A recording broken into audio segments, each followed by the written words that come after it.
प्रदेश में कोरोना और ओमिक्रॉन के मामले लगातार तेजी से बढ़ रहे हैं। इसको लेकर चिकित्सा महकमा काफी अलर्ट भी है। प्रमुख चिकित्सा सचिव वैभव गालरिया कोरोना के हालातों पर लगातार नजर बनाए हुए हैं। गालरिया ने फर्स्ट इंडिया से बातचीत में कहा है कि राजस्थान में करीब 90% मामले ओमिक्रॉन वेरिएंट के मिल रहे हैं। हालांकि अधिकृत केस जो है वो कम होने के कारण गालरिया ने कहा है कि जीनोम सीक्वेंसिंग की प्रक्रिया में समय लगता है, लेकिन रैंडम सैंपलिंग में 90% केस ओमिक्रॉन के लगातार मिल रहे हैं। कोरोना के नए वेरिएंट, वैक्सीनेशन और साथ ही फील्ड की तैयारियों को लेकर भी प्रमुख चिकित्सा सचिव वैभव गालरिया से खास बातचीत की हमारे संवाददाता विकास शर्मा ने। राजस्थान में कोरोना की थर्ड लहर ने दस्तक दे दी है। जिस तरह से केस बढ़ रहे हैं उसी हिसाब से चिकित्सा विभाग ने तैयारी भी पूरी कर ली है।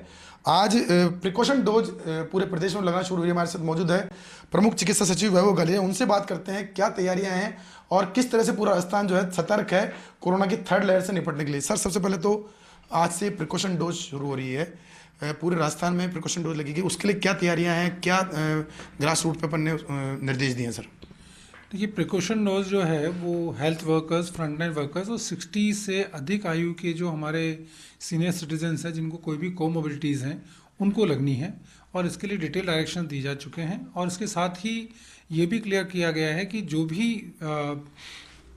पहले डोज उनको लगी है कोविशील्ड की या कोवैक्सिन की, सेम डोज ही थर्ड डोज ग्रुप में या प्रिकॉशन डोज ग्रुप उनको लगेगी।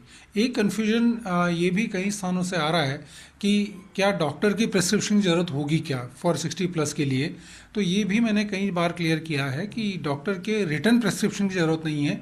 डॉक्टर ने यदि एडवाइस किया है और व्यक्ति को कोई भी कोमोबिडिटी है, भले वो डायबिटीज़ हो सकती है, हार्ट एलिमेंट हो सकता है, बीपी की प्रॉब्लम हो सकती है और कोई सांस की बीमारी हो सकती है, तो ऐसी किसी भी कोमोबिडिटी केस में व्यक्ति यदि हमारे वैक्सीनेशन सेंटर पर पहुंचेगा तो हम उनको वैक्सीनेट करेंगे। सर, राइडर लगाया गया है, उस राइडर को थोड़ा सा क्लियर करेंगे क्योंकि लोगों में अभी भी कन्फ्यूजन कि कौन लोग पात्र हैं प्रिकॉशन डोज के लिए। सर, ये जो राइडर है वो 2 हैं। पहला तो पिछला जो उनका सेकेंड डोज है उसको लगे हुए 9 महीने का समय होना चाहिए।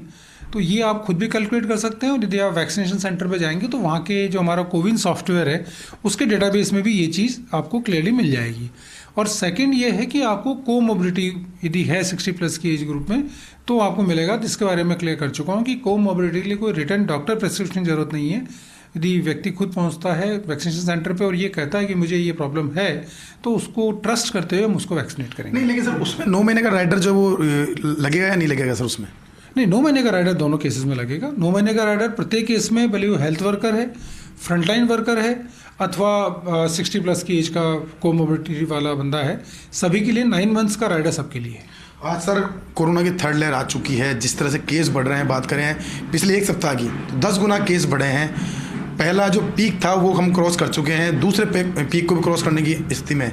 क्या लगता है सर आपको कि क्या स्थितियाँ बनेगी इस वक्त और उसके लिए राजस्थान कितना तैयार है? सर देखिए, नंबर्स निश्चित रूप से काफ़ी तेज़ी से बढ़े हैं पूरे भारत में, और पूरे विश्व का भी जो अनुभव हमें दिखाता है साउथ अफ्रीका का, अमेरिका का, तो उसमें नंबर्स काफ़ी ज़्यादा आ रहे हैं। यदि हम इंग्लैंड की बात करें जिसकी आबादी लगभग राजस्थान के बराबर है, तो वहाँ पे 1 लाख से ज़्यादा, लगभग 2 लाख पर डे केसेस आए हैं। अमेरिका में जिसकी आबादी लगभग 32 करोड़ है, राजस्थान से 4 गुना, वहाँ पे पर डे 10 लाख केसेस आए हैं। तो एक तरीके से ये बहुत क्लियर है कि जो प्रेजेंट वायरस है वो काफ़ी इन्फेक्शियस है, और जो हम लगातार यहाँ पे जीनोम सीक्वेंसिंग कर रहे हैं उसके लेटेस्ट जो डेटाज यदि मैं देखूँ तो 90% से अधिक अब ओमिक्रॉन हमारे यहाँ पर हो चुका है। तो प्रिवलेंट जो वायरस है वो ओमिक्रॉन है, उसकी जो इन्फेक्टिविटी है बहुत हाई है, तो इस कारण से नंबर ज़्यादा आ भी रहे हैं। हालांकि अब हम लोगों ने, राज्य सरकार ने सर्टेन रेस्ट्रिक्शंस फर्दर इंक्रीज़ किए हैं इसी को देखते हुए कि ये स्प्रेड कंटेन हो, परंतु आम जन की जागरूकता और आम जन को खुद इस चीज़ को ध्यान रखना पड़ेगा कि मास्किंग और सोशल डिस्टेंसिंग और सैनिटाइजेशन पे खुद ध्यान दें, तभी जा कर के ये नंबर हम कंट्रोल कर पाएंगे। सेकंड, जहाँ तक तैयारी की बात है तो सेकेंड वेव के मुकाबले राजस्थान काफ़ी बेहतर स्थिति में है। उन विपरीत परिस्थितियों में भी हमने सेकेंड वेव को काफ़ी अच्छे से राज्य सरकार ने मैनेज किया था। अब जो प्रेजेंट सिचुएशन है उसमें जो हमारी इंफ्रास्ट्रक्चर है उसको काफ़ी बेहतर किया जा चुका है, जिसमें भले ऑक्सीजन जनरेशन कैपेसिटी की बात हो, ऑक्सीजन बेड्स की बात हो, चाहे हमारी मैन पावर मैनेजमेंट की बात हो, चाहे अदर इंफ्रास्ट्रक्चर की बात हो, वो भी बेहतर है। और इसके साथ ही जो वैक्सीनेशन हुआ है पिछले समय में वो काफ़ी अच्छा हो गया है। लगभग 93% लोग हमारे राजस्थान के एक डोज ले चुके हैं और इसमें से लगभग 76% लोगों ने दोनों डोज ले लिए। तो काफ़ी अच्छा वैक्सीनेशन का लेवल है। और इसी में जो 15 से 18 आयु वर्ग की वैक्सीनेशन अभी 3 जनवरी से शुरू हुआ था, उसमें मुझे बड़ी खुशी है कि युवाओं ने काफ़ी उत्साह दिखाया है। और जो हमारा टारगेट पॉपुलेशन ग्रुप है, नंबर्स हैं, उसमें मोर देन 1/3 अप्रॉक्सीमेटली 40% युवाओं ने ये डोज़ ले ली है और ये संख्या तेज़ी से आगे बढ़ रही है।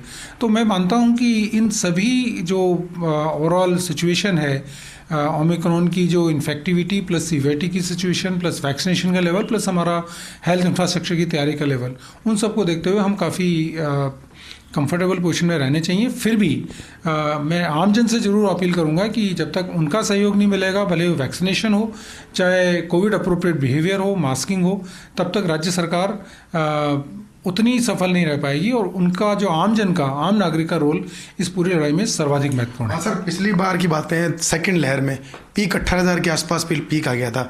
इस बार 7 दिन की बात करें तो तकरीबन 6,000 के आसपास केस पर डे आने लगे। क्या लगता है कि ये पीक हम क्रॉस कर जाएंगे?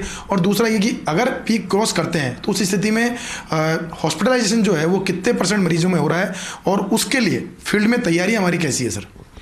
देखिए, जो वर्ल्ड वाइड एक्सपीरियंस है, जैसा मैंने अभी कहा, भले मैं यूरोप की बात करूं, अमेरिका की बात करूं, साउथ अफ्रीका की बात करूं, तो निश्चित रूप से जो प्रीवियस वेव्स रही हैं उसके मुकाबले ये जो प्रेजेंट वेव है, जिसको हम ओमिक्रॉन वेव कह सकते हैं या थर्ड वेव हम कह रहे हैं, उसमें नंबर्स पूरे वर्ल्ड वाइड ज़्यादा रहे हैं। और जो अभी तक की ग्रोथ है उसमें हो सकता है कि हम वो नंबर राज्य में या भारत में भी वो नंबर्स क्रॉस हो जाएं।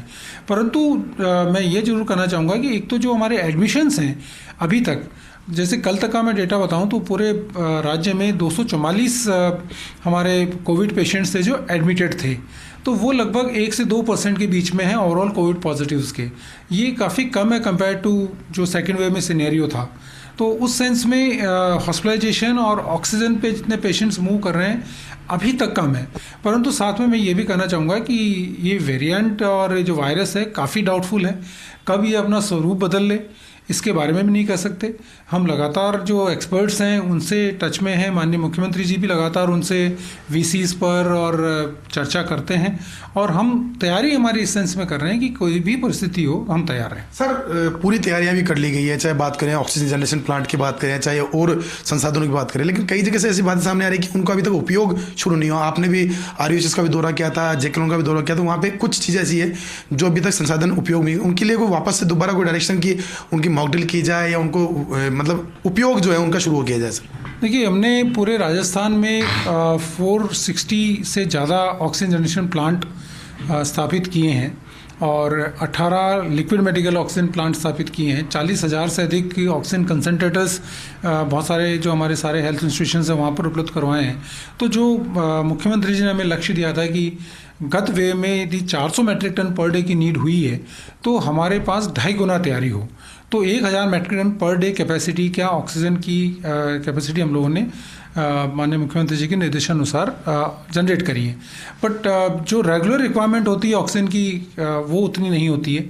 तो ये प्लांट्स जो लगे हैं वो रेगुलरली निश्चित रूप से काम में नहीं आते हैं और किसी भी प्रकार की एक्सट्रीम सिचुएशन आने पर हमारी तैयारी है।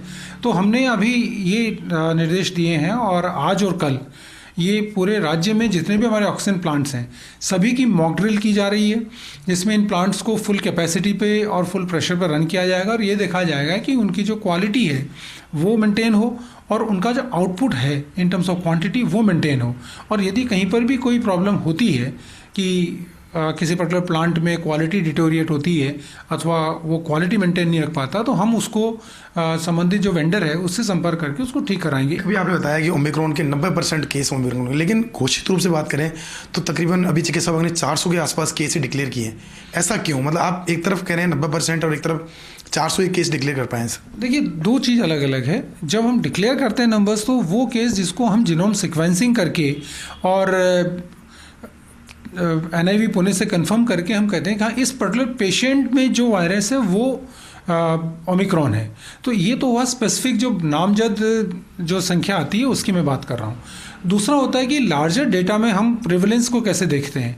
तो लार्जर डेटा में यदि हम देखते हैं कि यदि मैंने पिछले 5 दिन में प्रतिदिन 100-150 जीनोम सीक्वेंसिंग करी है और वो सैंपल्स हमने रैंडमली विभिन्न जिलों से उठाए हैं, जिसका एक डिटेल प्रोटोकॉल भी पिछले दिनों जारी किया गया था, और उसमें यदि मैं देखूं तो लगभग 90% ओमिक्रॉन आ रहे हैं। लोगों के मन में जहन है कि इस वक्त क्या रहेगा आगे की स्थिति, तो उनके लिए एक अपील क्या करना चाहेंगे? मैं आम जन से तो ये रिक्वेस्ट और अपील करना चाहूँगा कि राज्य सरकार की तैयारियां पूरी हैं, परंतु साथ ही आप लोगों को भी जो ध्यान रखना है, कोविड अप्रोप्रिएट बिहेवियर करना है, मास्किंग करनी है, सोशल डिस्टेंसिंग रखनी है, सैनिटाइजेशन करना है, इन सभी चीज़ों को आमजन पूरा ध्यान रखे। तो ये थे हमारे साथ वैभव घलेरिया जिन्होंने बताया कि किस तरह से पूरी तैयारियां हैं। अब बस सिर्फ यही है कि लोग भी इस बात को ध्यान रखें, कोविड प्रोटोकॉल बिहेवियर जो है उसकी पालना करें, ताकि जो थर्ड वेव जो कि इस वक्त लगातार फैलती जा रही है उस पर रोकथाम की जा सके। कैमरा पर्सन सुरेंद्र के साथ Vikas Sharma, first India news Jaipur.